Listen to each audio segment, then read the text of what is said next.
नमस्ते बच्चों, कैसे हैं आप सब। आज हम हिंदी व्याकरण एवं रचना प्रबोध से मुहावरे एवं लोकोक्ति अध्याय 15 है। इसमें हम मुहावरों का अध्ययन करेंगे। पिछले कुछ वीडियो में भी हम मुहावरों का अध्ययन कर चुके हैं। आपको बहुत अच्छे से अर्थ समझ में आ गए होंगे, ताकि आप अपने बोलचाल की भाषा में उनका वाक्यों में प्रयोग कर सकें और सामने वाले को प्रभावित कर सकें या अपनी बात को अच्छे से समझा सकें। ठीक है, चलिए आगे। अगला मुहावरा है घड़ों पानी पड़ना यानी लज्जित होना। घड़ों पानी पड़ना यानी लज्जित होना, शर्मिंदा होना। हम कोई ऐसी बात कर देते हैं कभी, या कोई ऐसी हरकत हो जाती है हमसे कि हम खुद उस पर शर्मिंदा होते हैं, तब ये कहते हैं भी मुझ पर तो घड़ों पानी पड़ गया, मेरी ये बात खुल गई, ये पोल खुल गई, या मेरी कोई मजाकिया बात किसी ने किसी को बता दी तो मैं शर्मिंदा हुई, लज्जित हुई। इसके लिए ये वाक्य में मुहावरा प्रयोग में किया जाता है कि भी मुझ पर घड़ों पानी पड़ गया। ठीक है। अगला है घर फूंक कर तमाशा देखना। अब देखिए इस मुहावरे के शब्दों को देखिए। घर फूंक कर तमाशा देखना, अपना ही घर फूंका, अपना ही घर जलाया और उसी का हम तमाशा देख रहे हैं। तो इसका अर्थ क्या होगा? अपना नुकसान होने पर भी मौज करना। मतलब अपना ही घर फूंक कर कोई तमाशा देखता है क्या? लेकिन इस मुहावरे का अर्थ यही है कि अपना नुकसान करना और फिर मौज करना, उसी का ही तमाशा बनाकर देखना, है ना। तो जब हम अपना ही नुकसान कर देते हैं, अपना ही कुछ लुट पिट जाता है और फिर भी हम तमाशा ही देखते हैं, दर्शक की तरह खड़े खड़े देखते रहते हैं, तब ये कहते भी ये तो अपना घर फूंक कर तमाशा देखने वाला व्यक्ति है, या अपना घर फूंक कर तमाशा देख रहा है। आ रही बात समझ में? तो इससे इस मुहावरे में इन शब्दों से ही हम अर्थ और भाव निकाल सकते हैं। अगला है घाट घाट का पानी पीना। घाट घाट का पानी पीना, है ना। तो स्थान स्थान का अनुभव होना, मतलब कोई व्यक्ति जो जगह जगह रहता है, जाता है, भ्रमण करता है, घूमता है और हर जगह का मतलब अनुभव लेता है, मतलब जगह जगह पर जाकर अगर रहता है, वहाँ के लोगों से मिलता है, तो तरह तरह के उसे अनुभव होते हैं ना। तो जो व्यक्ति बहुत अनुभवी हो जाता है, बहुत भ्रमण करके या यात्राएं करके या कई जगह थोड़ा थोड़ा निवास करके, तब उस व्यक्ति के लिए प्रयोग करते हैं कि ये तो घाट घाट का पानी पिया हुआ है। मतलब इसको धोखा देना आसान नहीं है, इसको बातों में उलझाना आसान नहीं है, क्योंकि ये घाट घाट का पानी पिया हुआ व्यक्ति है। यानी स्थान स्थान पर अलग अलग लोगों के स्वभाव और व्यवहार का उसको अनुभव हो चुका होता है। ठीक है। अगला मुहावरा है घास काटना, यानी बिना गुणवत्ता कार्य करना। कोई व्यक्ति ऐसे ही काम कर देता, काम तो किया, एक तो ढंग से करें, तमीज़ से करें, नियमानुसार करें या अच्छा लगे जैसा करें, और एक ऐसा होता है कि हमने उसे बस घास काटी। कोई काम होता है ना, काम दिया जाता है लेकिन व्यक्ति घास काटता है, मतलब बस ऐसे ही कर देता, कुल मिला के काम करने के नाम पे काम करता है, लेकिन उसको कोई गुणवत्ता नहीं होती, कोई क्वालिटी नहीं होती, उसकी कोई अच्छाई नहीं होती है। तब कहते हैं कि भी इसने तो घास काट दी। किसी को रिटर्न वर्क दिया है, कोई होमवर्क कर रहा है, खाना बना रहा है, झाड़ू लगा रहा है, लेकिन जब वह काम सफाई का नहीं होता है, ढंग का नहीं होता है, खाना स्वादिष्ट नहीं बना, झाड़ू ढंग से नहीं लगा, तो कहते हैं घास काट दी, इसने तो घास काट दी। और सबसे सरल काम घास काटने होता है। घास कोई भी काट सकता है, हर कैसे भी काटनी है। इसलिए जब कोई कार्य बुरे ढंग से किया जाए, ढंग से न किया जाए, तो कहते हैं इसने तो काम क्या है, घास काट दी। ठीक है। अगला मुहावरा है घाव हरा होना, यानी भूला दुख दर्द याद आना। घाव हरा होना, हरा हरा जो शब्द है, घाव हरा होना, हरा जो शब्द है ताजगी का प्रतीक है ना। तो किसी का घाव सूख गया है, लेकिन फिर कोई बात छेड़ दी या ऐसी कोई बात हो गई कि उसे अपने भूले हुए दुख दर्द याद आ जाते हैं, तब कहते हैं कि भी इसके घाव हरे हो गए। हमारा घाव सूख गया या सूखने आ रहा है, लेकिन अचानक वो कहीं से टकरा जाता है या चोट लग जाती है, तो वो घाव वापस हरा हो जाता है ना। तब कहते हैं घाव हरा हो गया। ऐसे हम कोई दुख दर्द, कोई पुरानी घटना, कोई दुख देने वाली घटना ऐसे भूल जाते हैं, लेकिन उससे वापस किसी घटना से या बातचीत से कोई याद दिला देता है, तो कहते हैं उसके घाव हरे हो गए। ठीक है, समझ में आ रहा है। आगे चलते हैं। घर बसाना, यानी विवाह कराना। किसी का विवाह करा देते हैं तो उनका घर बस जाता है। कोई लड़की अकेली है, लड़का अकेला है, जब तक वो अकेले हैं, और जैसे उनकी शादी होती है घर बस जाता है, आगे बाद में बच्चे पैदा होते हैं तो ये घर गृहस्थी बन जाती है। तो इसलिए कहते हैं विवाह कराते हैं तो उसके लिए कि भी उनका घर बसा दिया या अब घर बस गया। अगला मुहावरा है चींटी के पर निकलना, यानी मृत्यु के दिन समीप आना। मृत्यु के दिन समीप आना, विनाश होने के दिन समीप आना, कुछ नष्ट होना है उसके दिन समीप आना, तब कहते भी चींटी के पर निकलने लगे हैं। कोई ऐसे हालात या ऐसी स्थितियाँ आती है कि कुछ चीज़ें नष्ट होने वाली है या कुछ खत्म होने वाला है, तब कहते हैं चींटी के पर निकल आए। ठीक है। अगला है चल बसना। चल बसना का मतलब है मृत्यु होना, कोई यहाँ से चला और कहीं और जाके बस जाएगा, है ना, स्वर्ग में जाके बसेगा जैसे। तो इसलिए कहते हैं जब किसी की मृत्यु हो जाती है तो कहते हैं वे चल बसे। चैन की बंशी बजाना। अब इसमें देखिए, चैन की बंशी बजाना, बंशी खुशी का ही प्रतीक है ना। कोई बांसुरी कब बजाएगा? जब उसे चैन होगा, सुकून होगा, खुशी होगी, कोई खुशी का अवसर होगा। तो चैन की बंशी बजाने का मतलब ये मौज करना, चैन से जीना, सुकून है जीवन में। जब सुकून, चैन, स्थिरता आ जाती है तब कहते हैं भी अब वो चैन की बंशी बजाएगा, या उसके जीवन में क्या कमी है, सब काम पूरे हो गए, अब वो तो चैन की बंशी बजा रहा है। अगला है चोली दामन का साथ होना, यानी बहुत निकटता। चोली और दामन हमेशा साथ साथ ही रहते हैं, तो बहुत निकटता। जो कोई दो दोस्त हों हर वक्त साथ नज़र आते हैं, कोई दो व्यक्ति हैं, तीन व्यक्ति है, हमेशा साथ नज़र आते हैं, साथ ही खाते पीते उठते बैठते, तो कहते हैं भाई इनका तो चोली दामन का साथ है। आई बात समझ में? अगला है चिकना घड़ा होना। चिकना घड़ा होना, कोई घड़ा अगर उस पर तेल या घी मल दिया जाए, वो चिकना हो जाए, उसके ऊपर बाद में आप पानी डालोगे तो पानी नहीं ठहरेगा। तो जिस पर कुछ भी असर नहीं होता है, कोई बेशर्म हो जाता है, कोई फ़र्क ही नहीं पड़ता, तब उसके लिए कहते हैं वह तो चिकना घड़ा हो गया है। बच्चे हैं, घर में बच्चे होते हैं, स्कूल में भी बच्चे होते हैं, डांटते फटकारते हैं, लेकिन वो अपनी बातों से, अपनी हरकतों से बाज ही नहीं आते, तो कहते हैं ये तो चिकना घड़ा है, इसे कुछ भी कहो कोई फ़र्क नहीं पड़ने वाला है। तो जिस पर कुछ भी असर नहीं होता है, बेशर्म हो जाता है, उसके लिए मुहावरा प्रयोग में लिया जाता है कि वह चिकना घड़ा हो गया। अगला है चांदी का जूता मारना। चांदी का जूता मारना, देखना शब्दों को, घूस देना या रिश्वत देना। जूता मारना, बात भी है जूते मारने के, वो भी क्या, चांदी से। चांदी का जूता मारना, चांदी है कीमती चीज़, और जूता मारना एक घटिया हरकत है, एक घटिया बात है।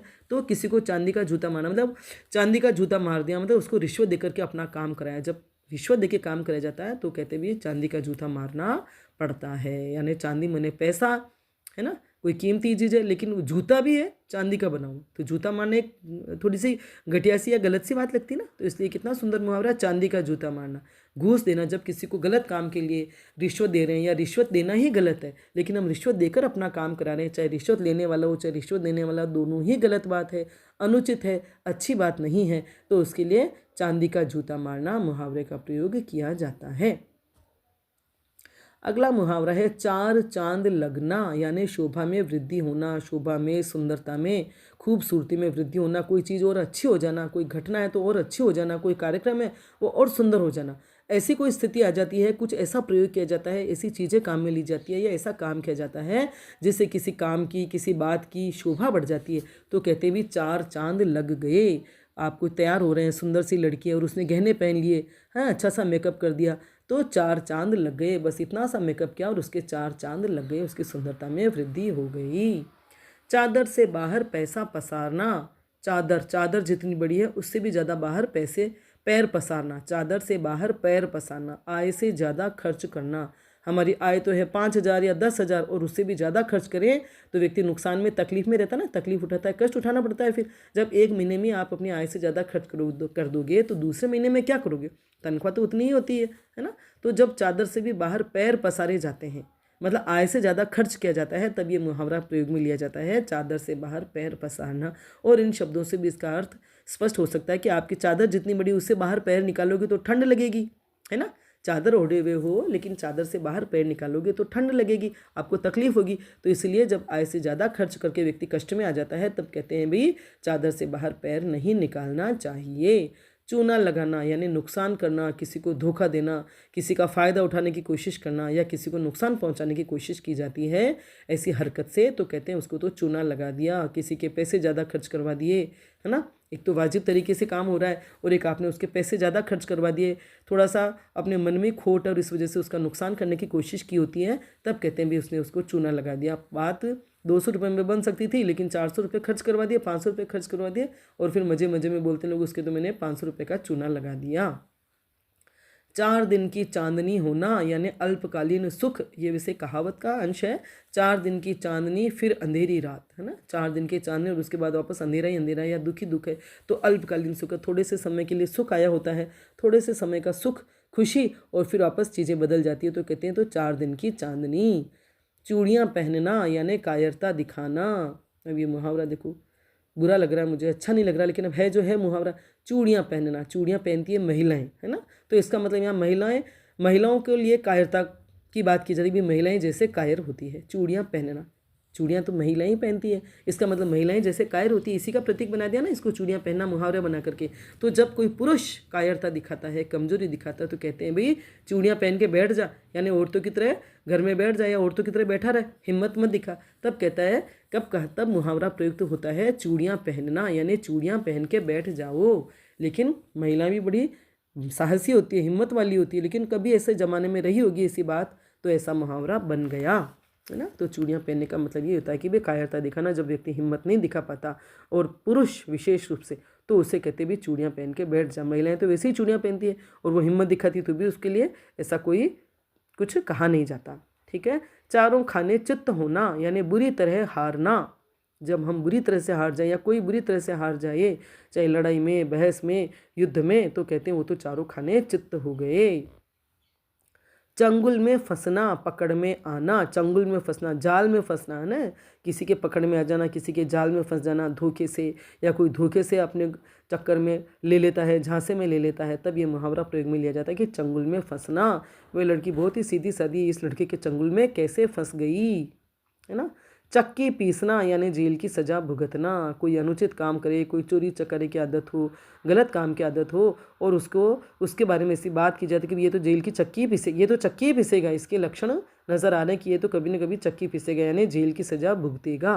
तो चक्की पीसना, यूँ तो चक्की में आटा पीसने वाली बात होती है, लेकिन यहाँ मुहावरा जेल में चक्की पीसने की सज़ा दी जाती है चोरों को, अपराधियों को, इसलिए चक्की पीसना मुहावरे का प्रयोग तब किया जाता है। चिकना देख फिसल पड़ना, किसी के रूप या धन पर लुभा जाना। चिकने पर एक तो चिकनाहट होगी तो फिसलना लाजमी है, सहज भाव से व्यक्ति फिसल ही जाता है। जब चिकनाहट होगी सड़क पर, घर पर, कहीं फर्श पर, तो व्यक्ति फिसल ही जाता है। तो लेकिन जब किसी के रूप सौंदर्य पर या किसी के धन पर, दौलत पर किसी का मन आ जाए, फिसल जाए, मन में खोट आ जाए, तब कहते हैं कि चिकना देख फिसल पड़ा। किसी के रूप या धन पर जब लालच आ जाता है, लोभ आ जाता है ना, चाहे धन लूटने का या किसी की सुंदरता को देखकर उसे अपने जाल में फंसाने का, तब की चिकना देखकर वह तो फिसल पड़ा या फिसल गया। ठीक है। आगे है चित्त उचटना, यानी मन न लगना। आप कई दिनों से कहीं गए हुए हैं, बहुत ही खुश हैं, मस्त हैं, लेकिन कई दिन रहने के बाद अपने आप ही मन उचट जाता है वहाँ से, अब मन नहीं लग रहा, भी अब यहाँ से चलना चाहिए। तब कहा जाता है कि मेरा तो अब चित्त उचट गया, अब मैं अपने घर जाऊंगी। गर्मियों की छुट्टियों में आप नानी दादी के घर जाते हैं, कहीं पर भी जाते हैं, टूर्नामेंट्स में जाते हैं, खेलने कूदने जाते हैं, फिर आपका जब कुछ दिन तो अच्छा लगता है, बाद में मन उचट जाता है, मन नहीं लगता है, तब कहते हैं भी चित्त उचट गया। अगला है छक्के छुड़ाना, यानी बुरी तरह हराना। इससे संबंधित कई मुहावरे हैं। छक्के छुड़ाना, युद्ध में राणा प्रताप की सेना ने, महाराणा प्रताप की सेना ने अकबर की सेना के छक्के छुड़ा दिए, यानी बुरी तरह से हरा दिया। तो जब बुरी तरह हराने की बात होती है, तब उसके छक्के छूट गए या छक्के छुड़ा दिए गए। अगला मुहावरा है छठी का दूध याद आना, है ना। जब मुसीबत आ जाए, कोई परेशानी आ जाए, बुरी तरह से संकट में पड़ जाए, तो कभी भी छठी का दूध याद आ गया। सामने की स्थितियाँ मजबूत है, सामने वाला व्यक्ति मजबूत है और हम परेशानी में पड़ जाएं या हम उससे पार न पाएं, तब कहते हैं भी छठी का दूध याद आ गया, यानी संकट में पड़ गया। छाती पर मूंग दलना, साथ रहकर परेशान करना। साथ भी रहे, कोई साथ रह रहा है और साथ रहकर भी किसी को दुखी कर रहा है, परेशान कर रहा है, उसके लिए मुसीबतें खड़ी करते जा रहा है, तब कहते हैं छाती पर मूंग दलना। और ये मुहावरा तब कहा जाता है जैसे ज़्यादातर कि भी बेटियां हैं, बहुत टाइम तक शादी नहीं होती है, या लड़कियां करना ही नहीं चाहती है शादी, तो माँ बाप तो समाज से भी परेशान हो जाते हैं, और तब ऐसी बात की जाती है क्या छाती पर बैठकर मूंगी दलती रहेगी क्या सारी ज़िंदगी, यानी साथ मतलब शादी नहीं करेगी या कोई साथ रहकर परेशान कर रहा है, तब ऐसी बात कही जाती है। लेकिन अधिकांश बेटियों को ऐसे शब्द बोले जाते हैं कि वे शादी नहीं करना चाहते, कि हमारी छाती पर मूंगी दलती रहेगी, है ना, परेशानी करती रहेगी। आई बात समझ में। छप्पर फाड़ कर देना, यानी बिना परिश्रम बहुत देना। छप्पर है, छप्पर होती है छत पर छप्पर डले हुए होते हैं और छप्पर फाड़ करके किसी को दे दो आप, वो कुछ मेहनत ही नहीं कर रहा और आप अपने आप ही दे देते हो, तब ये बात की जाती है छप्पर फाड़ कर देना। और कभी कभी ऐसा होता है कि व्यक्ति बहुत मेहनत कर रहा होता है लेकिन नहीं मिलता, और अचानक उसके जीवन में पैसों की बरसात हो, खुशियों की बरसात हो, तो भी कहा जाता है कि भी छप्पर फाड़ कर पैसा बरस रहा है, या छप्पर फाड़ कर सब कुछ मिल रहा है। अब तो खुशियाँ ही खुशियाँ आ रही है छप्पर फाड़ कर। जब भगवान देता है तो छप्पर फाड़ कर देता है, यानी अपन मेहनत कर रहे होते हैं लेकिन फिर भी इतना फ़ायदा या इतना कुछ लाभ नहीं हो रहा होता, और अचानक बिना परिश्रम के या कम परिश्रम में बहुत कुछ मिल जाता है, तब कहते हैं छप्पर फाड़ कर देना। छप्पर फाड़ कर देना, यानी ईश्वर छप्पर फाड़ कर लुटा रहा है, दे रहा है। आगे है छाती पर पत्थर रखना, यानी धैर्यपूर्वक कष्ट सहन करना। छाती पर पत्थर रखना, कष्ट, पीड़ा, दुख सब छाती पर ही होता है, सीने में ही होता है। लेकिन जब व्यक्ति उसको सहन ही करना है, सहन करने के अलावा कोई चारा नहीं है, तब कहते हैं उसने छाती पर पत्थर रख लिया। कोई घर में मृत्यु हो जाए, कोई बहुत बड़ा घाटा हो जाए, अब जिसका निवारण करना हो ही नहीं सकता, जिस समस्या का समाधान हो ही नहीं सकता, उस कष्ट का समाधान हो ही नहीं सकता, तब कहते हैं भी धैर्यपूर्वक ये कष्ट सहन करना ही पड़ेगा, यानी छाती पर पत्थर अब रखना ही पड़ेगा। छाती पर सांप लौटना, यानी ईर्ष्या करना, जलना। जब किसी से जलन होती है, ईर्ष्या होती है, द्वेष होता है, तब कहते हैं छाती पर सांप लौट गया। रिश्तेदारों की तरक्की देख करके दूसरे रिश्तेदार की छाती पर सांप लौट जाता है। पड़ोसियों का बहुत बड़ा लंबा चौड़ा सा घर बन गया है, लॉटरी खुल गई है, तो पास पड़ोसियों की छाती पर सांप लौटने लगे, यानी ईर्ष्या होने लगी, दिल जलने लगा। ठीक है, तब ऐसा ये मुहावरा प्रयोग में लिया जाता है। छाह तक न छूने देना, यानी बिल्कुल समीप ना आने देना, बिल्कुल पास में ना आने देना, पास में फटकने भी नहीं देना।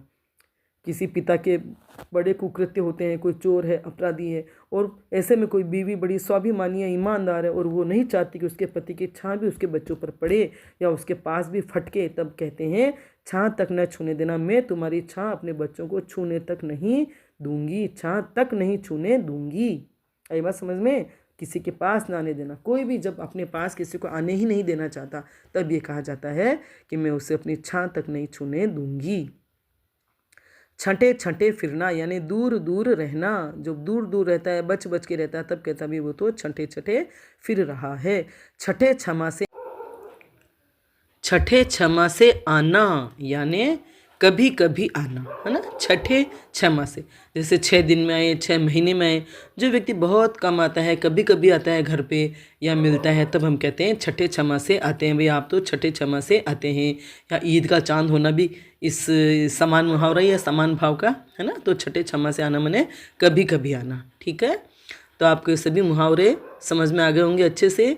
वीडियो पसंद आया हो तो लाइक करें, अपने दोस्तों के साथ शेयर करें, मेरे चैनल को सब्सक्राइब करें, बेल आइकन भी अवश्य टच करें, ताकि जब भी मैं वीडियो बनाऊंगी उसकी सूचना आपको तत्काल मिल जाएगी। धन्यवाद।